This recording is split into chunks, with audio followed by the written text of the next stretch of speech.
In chapter 628 of One Piece, we are told for the first time about a mysterious character called JOYBOY. And over time, he has turned into the single most important character in the entire story next to Luffy. So let's dig into everything we know about JOYBOY as a fact and everything that has been heavily hinted yet. Let's start with why we know so little about this character in the first place. Not knowing much about JOYBOY is by design, because this person lived 800 years ago. Those who know One Piece know that these days align perfectly with what we call as the Void Century. Basically, the Void Century is a 100-year-long period that just gone. The world government, which controls most of the power, has erased every single trace of the archaeological ruins, books, and everything. However, there is one exception: the poneglyphs. These are the ginormous piece of blocks made of indestructible material and inscribed with a mysterious language scattered all over the world. And pretty much the only person who can read this language is Nico Robin, the archaeologist of the Straw Hat Pirates. And thanks to her that we heard about JOYBOY in the first place. While the crew was on the Fishman Island, Robin read a poneglyph and told us that it was an apology from JOYBOY to a queen named Poseidon over 800 years ago. In case you don't know who Poseidon is, it is this mermaid princess who is one of the three ancient weapons whose powers are always reincarnated in the lineage of the Fishman Island royalty. Whoever holds the power of Poseidon can command the power of Sea Kings, and right now the power of Poseidon belongs to this princess called Shirahoshi, who Luffy saved. Always leave it to Luffy to save a princess. The promise between JOYBOY and Poseidon has something to do with the Sea Kings lifting a massive ark called No, which sits at the bottom of the ocean. I don't know why JOYBOY wanted it, but probably he wanted to bring the fishmen to live on the surface with the other races. However, for an unknown reason, JOYBOY couldn't fulfill his side of promise and left a poneglyph, which is an apology to the entire fishman country. And around the same time, JOYBOY was also partnered with Zonasia, a massive elephant. I mean massive.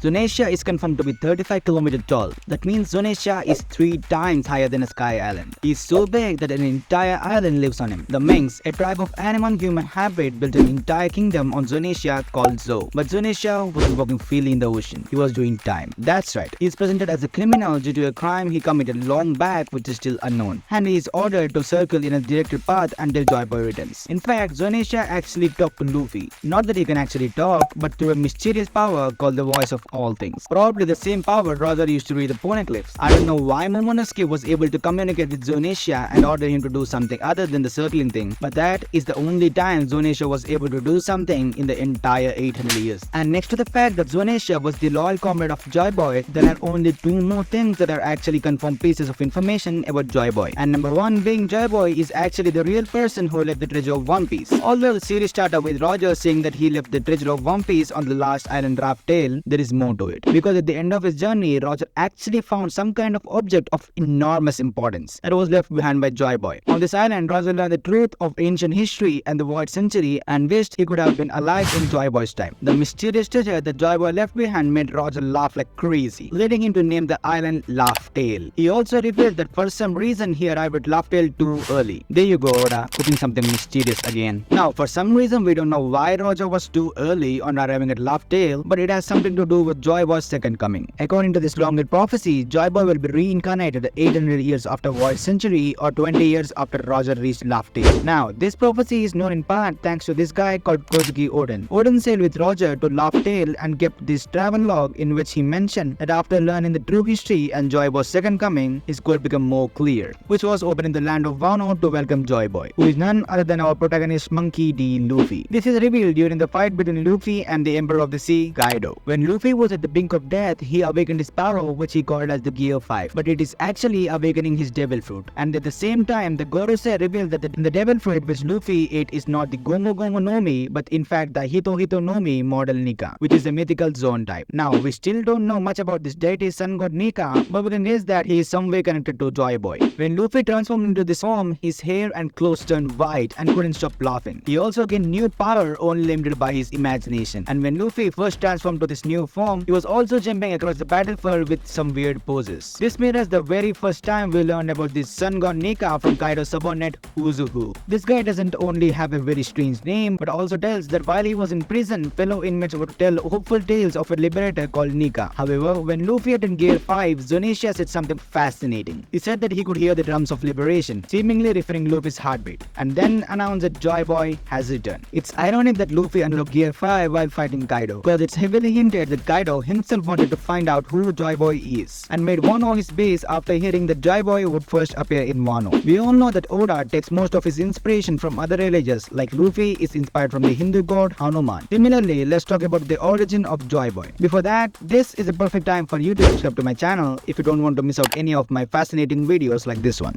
Now, Oda's inspiration likely comes from the Haitian god called, well, JOYBOY. In Voodoo belief, JOYBOY is a god of hope and music. JOYBOY is originally an African god brought to the Caribbean during the slave trade. He is known to spread joy and happiness with the music of drums, which perfectly fits the idea of drums of liberation. JOYBOY is also said to enslave people and was always dancing and laughing with music. And guess what? Oda revealed about JOYBOY even before he revealed his name. In the Skypiea arc, Luffy was seen in the similar pose as JOYBOY in front of his bonfire. And Oda revealed that it is one of his top 3 favorite panels that he worked on so far. And in the very same arc, the Shandorians are told to worship a sun god as well. The Giants also worship a sun god, and the sun pirates who were formed from the former slaves wear the mark of the sun on their body, an early hint of the slaves praying to the sun god Nika for freedom. Then that leaves us with some of the questions, like did the original JOYBOY also wear a straw hat? Now, if you recall, there was a massive straw hat at Marijoa held by the secret ruler of the world Emo. Does that belong to JOYBOY? And what is the significance of the smaller straw hat passed on from Roger to Shanks and then to Luffy? Was he also a pirate? If so, what was his bounty? Maybe JOYBOY was the ruler of the ancient kingdom and was the biggest threat to the world government, who were the 20 kingdoms at the time. And I also think that JOYBOY is a giant because of the massive straw hat and a massive elephant as comrade. Doesn't that point that JOYBOY could also be a giant? Or maybe he is just Ors, the giant that Gekko Moria revived. My point for saying this is that Ors went so well with Luffy's shadow and also adapted his body so well with the rubber moose. Anyways, we have to wait until Oda Sensei spills beans over this. And that's everything I have to say. So let's meet again in the next video. Until then, bye.